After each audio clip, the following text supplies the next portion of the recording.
Hi friends, welcome to cine family 2. ప్రముఖ star Maa ఛానల్లో ప్రసారమవుతున్న super hit serial Brahmamudi serial ప్రేక్షకులను బాగా ఆకట్టుకుంటూ మంచి టీఆర్పీ రేటింగ్తో ముందుకు దూసుకుపోతోంది. Brahmamudi serial heroine Deepika Rangaraju.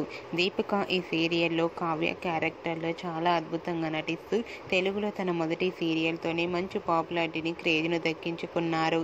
అయితే రీసెంట్గా Brahmamudi serial heroine Kavya and అలాగే Rudrani weekend real life latest ఫొటోస్ను షేర్ చేశారు. ఆ ఫొటోస్లో కావ్య రుద్రాని వీకెండ్ని చాలా హ్యాపీగా సరదాగా ఎంజాయ్ చేస్తూ కనిపించారు. ఆ ఫొటోస్ చూసిన వారంతా super and nice pics and lovely family అంటూ కామెంట్స్ పెడుతున్నారు. మీకు కూడా Kavya Rudrani weekend real life celebration జరుపుకున్న ఫొటోస్ మీకు నచ్చినట్లయితే మీ అభిప్రాయాన్ని మీ కామెంట్ రూపంలో తెలియజేస్తూ లైక్ చేయండి, షేర్ చేయండి. మరిన్ని ఇంట్రెస్టింగ్ అండ్ లేటెస్ట్ అప్డేట్స్ కోసం మా సినీ ఫ్యామిలీ 2 ఛానల్ని సబ్స్క్రైబ్ చేసుకోండి.